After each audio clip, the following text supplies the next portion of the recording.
Just finished with another ride. Let's take a look at the odometer. So it says I did 3.1 miles. Garmin 3.51.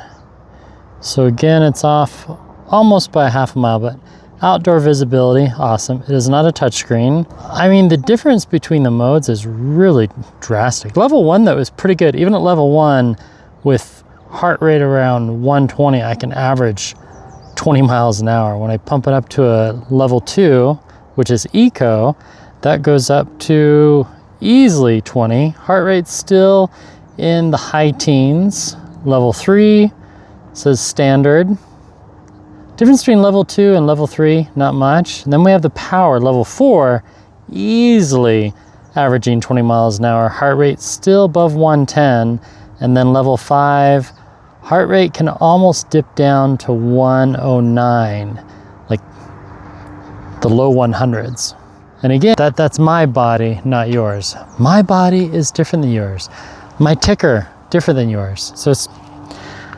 So for you, you know, even on an e-bike, you still might be averaging a good heart rate of 150, which is pretty good for my age. So what do I think of this bike after nearly 100 miles? Oh, 93, so close. So I've gone 13 miles. It was on full and it's now roughly 75%, give or take. I think I can take off that warning tag, but it's not mine, so I'm gonna leave it on. This is my friend Maddie's bike. Now, when I was cranking up in Mapleton over there, I had full speed, level 5, pedaling as fast as I could go, in gear 7, and I was topping out at about 25 miles an hour. So I have 1, 2, 3, 4, 5, 6, 7 gears. So this is a 7-speed. There's only 1 gear on the front. If they had 2 on the front, then it'd be a 14 speed, 3 on the front, then we could have a 21 speed. But if I'm gonna buy one of these, I need it to be at least a 14 speed. I need higher gears, but this is a cruising bike. And we did try it off-road with the fat tires. What are these, 5-inchers? It was pretty comfy. If you go back and rewatch the footage, it got a little bumpy though, but it was doable. But again, yeah, this is meant for gentle trails, not a lot of big rocks or anything like that, in my opinion. So I like it. I like the speed. I like the comfort. I like that I can just kick back and cruise at 21 miles an hour with hardly any effort. I do highly recommend wearing a helmet, because at 20 miles an hour, if you wreck, that's gonna hurt your brain. This protects your brain. They aren't really doing brain transplants yet, unless your last name is Frankenstein. I like the headlights. The headlight is bright. I like the headlight. The headlight is bright. I wish it were just another 100 lumens, and the tail light needs to be brighter in daylight. I'll turn them on again. So again, that shortcut, you press mode and up, and that turns on both the headlight and the tail light. So the tail light, I mean, you can, from 50 feet away, you know, there is some visibility. There's also some reflective striping on the tires. So at night, or when the headlights hit that, or lights, it does kind of help visibility. Also, the tail light is kind of tilted this way. It needs to, I'm gonna adjust that for my friend. It needs to be adjusted a little more because it's hiding behind the rim. So this tail light needs to be higher, in my opinion. But maybe he did that for when his kids are riding it. I don't know. Now, when I'm cornering, the clearance is pretty good. I haven't scraped, and I've tried cornering it pretty tight. And I can corner this thing at about a 40-degree angle, you know, pretty sharp turn, and still maintain a good almost 17 miles an hour. That was kind of pushing it. But if you corner that fast on the RadRover, you hit some gravel, you're gonna wipe out. The disc brakes are great. Stopping distance is pretty decent, I must say. Very decent. It shifts so easily. I mean, you just click, click, click. You don't want to shift it while you're not pedaling. It is heavy. Heavy, I mean the Italian word pesante. It has some serious girth, and that's a good thing. I mean, especially with the battery, when you buy an e-bike like this with the big fat tires and the comfy ride, you're not expecting an ultralight. And the Rad Power bikes, they do make a lighter version, which I hope to test later this year. This is a cruising bike. I think you could commute to it. It doesn't have a luggage rack on it yet. And you could put one on there, and then you could just put your briefcase, in this case my backpack, and then you're not gonna get your back all sweaty while you're commuting to work. My commute to work is about 14 to 15 miles. So this should be able to push me with power mode on there and back, and then I'd have to charge it probably every other day, perhaps. It just depends. The other thing I like about this bike is if I go to mode, see how it has the odometer. It also has the trip distance, very nice. Now if I long press, it turns off. Long press again, turns on. When you're pedaling with it off, or you can just go to mode 0, still use the cyclometer computer, and then it's just all human power, and it pedals pretty easily. I didn't feel that.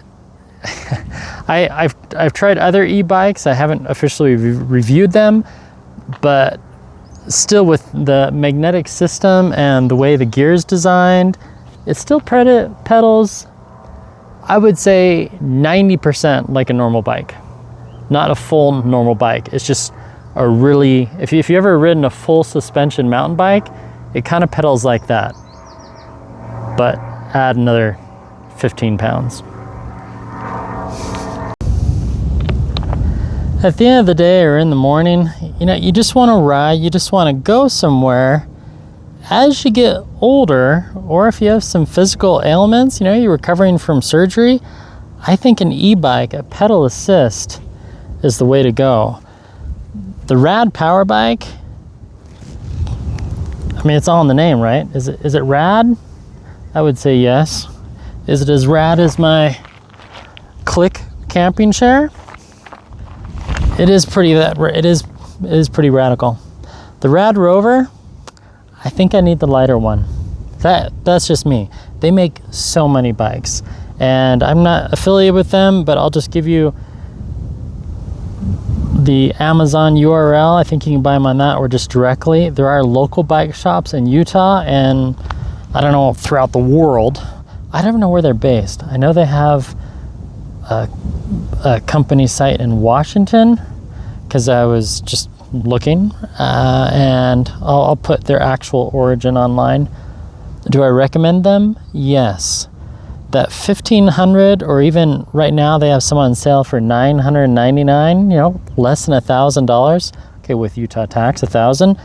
But compared to the Trek bikes, which are pedal assist, yeah, it's a third of the cost, and you still get that e-bike experience. Now, the other downside is this one is not going to fit in the trunk of my sedan, but it will fit in my minivan, so that's fine. And I can lift it into the back of the minivan, but I'm me and you are you. What else do I like about it? I wish it had an estimate on the throttle. One thing I feel this is missing is right here on the display, no matter what mode you're in, it just shows the battery. It should show the percent, and it should show estimated mileage. So when I go to level 1 and I start riding, it should update and say an estimated, 100 miles. And then I go to level 2, it takes a few minutes in eco mode, and then it says estimated mileage 70, estimated mileage 60, estimated mileage 45, estimated mileage 35, give or take. You get my point. That would be cool. And then hopefully the other models, I'm gonna see if they have more gears for even faster riding. But for a cruiser bike, a fat tire, oh my gosh, it was a great experience. Well, I hope you enjoyed the outdoor video by some of my favorite trees. And if you have any pithy comments, type those down below. Thank you for your time. Thank you for clicking on by. There are a few channels out there, review tech, but not very many of them have the vlogger, the person behind the camera, as a QA, software, and hardware test engineer. I started testing software and hardware back in the year 2000, so I'm going on 25 years of experience, and I hope I've covered some of the bases on e-bikes. Again, this is about 40 miles on an e-bike for me, so I have lots to learn, and I'm looking forward to reaching 1,000 miles of e-bike experience. Now this one is unique in one other way. It's not only pedal assist, but it has a throttle. So if you just don't want to pedal at all, you can just rev it up and it'll go up to 20 miles per hour. I think I said that before. And yes, let the credits roll for the Paramount Kid. I'll see you again with another video sometime in the next 88 hours or less.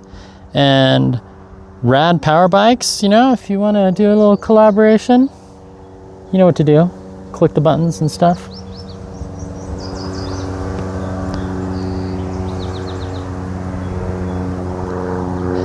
Thank you so much for clicking on by. Appreciate your time. I know there's a few reviewers out there, but how many of them are QA engineers by day?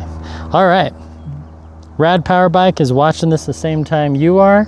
And I'm sorry, Rad Power Bikes. Misquoted the name, my bad. And yes, let the credits roll for the Paramount Kid. I'll see you again with another video sometime in the next 88 hours or sooner. Goodbye. We'll just end with this.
Well, I guess this is where the ride should begin, right? Maverick, adventure stops here. This is going to be the adventure. The Rad Power Bike is the RadRover. Top speed with accelerator, the throttle, is 20 miles an hour with pedaling. Well, greater than 20. It's just it stops helping me at 20 miles an hour. And I'm measuring heart rate today with the Garmin connected to the Coros. I also have a Casio on and a Atlas from TicWatch and a Amazfit and Samsung and a bunch of rings. Yeah, that should suffice. And then this also monitors my speed and distance. Pretty cool. And I found this fun little trick. If I turn it off and then turn it back on again, it resets the odometer, which is kind of fun, but it does not show the precise battery percentage, and that bothers me. And there's no app that connects to this. And then if you hold down the mod and up arrow at the same time, that turns on the headlight, the LED back display, and the tail light. The tail light should be brighter. I've seen brighter ones in daylight. Here goes nothing, literally. Start. Now the cool thing about Garmin is they don't just have regular cycling, they also have an e-bike mode. This one does not have e-bike, neither does Samsung, neither does the Falcon. And this one doesn't even have cycling, so we have to do it in running. Kind of weird.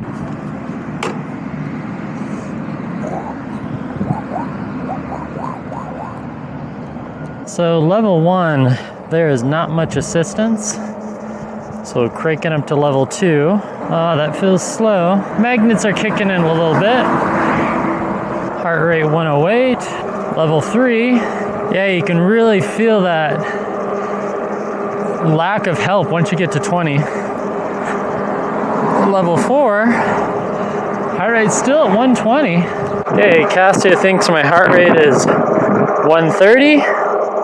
And so does Koros. Okay, level 5. So this is the most amount of help the thing will give me, but I'm going 20 miles an hour uphill. Now if I get tired, I can just full on throttle, maintain the same speed, and I don't even have to pedal.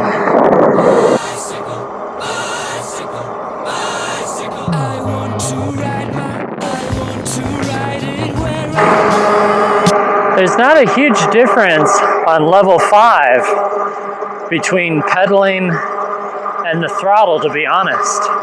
I mean, it's effortless. I'm going 20 miles an hour, up an incline, heart rate 110. Oh, this is nice.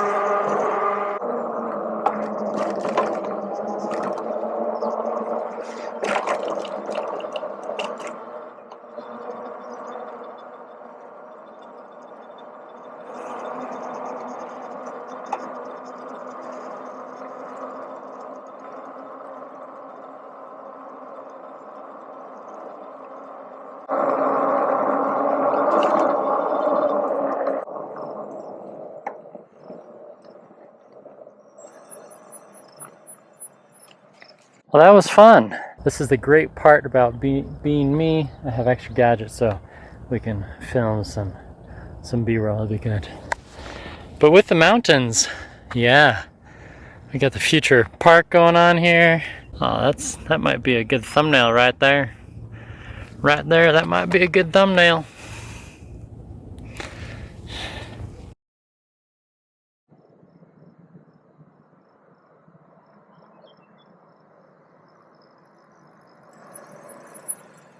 It has some knobby tires. It should do okay. We're gonna start off at a level 3. Whoa. I mean, it's a little bumpy. I mean, it does have shocks. It is not full suspension.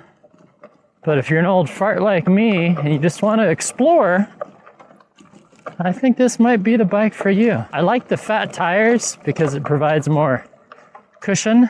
Whoa, this is really bumpy. But I mean, it's handling well. This is not a road that you can go on really fast. Yeah, level 3 is good. And if I were to break the frame, that's okay, because it has a 2-year warranty. And this only has 86 miles on it. It's not 2 years old. Right, Matt? Oh, thank you, birdies. Good morning to you, too. You know, I'm gonna have to come trail run up here. This is great. So heart rate 95, that's pretty good, I think. Okay, we got some loose sand. Let's see how we can turn around here.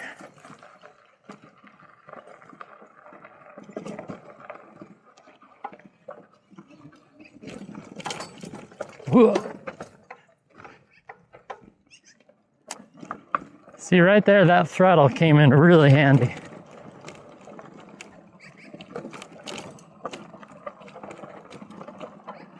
Well, you can't beat the views in Mapleton, that's for sure. Okay, I think this is more of a street bike and not so much of an off-road bike.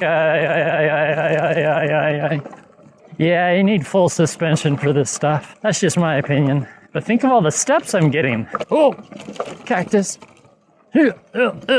Man, without these fat tires, my keister would be destroyed right now. Okay, we got some downhill. This is where disc brakes are optimal. You don't accidentally hit the throttle, although, I don't know, I almost wish the throttle was a lever because I would like a little more grip. Okay, woo! But the bike did well. I mean, for a little bit of off-roading. It is hard to ride without any hands though. So now we can open up the throttle.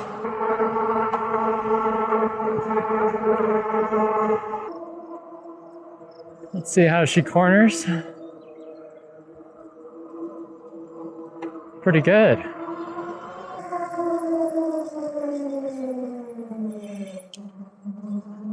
That's not bad. You can slow down from 20 to 0 in about 100 feet if I really pushed it less.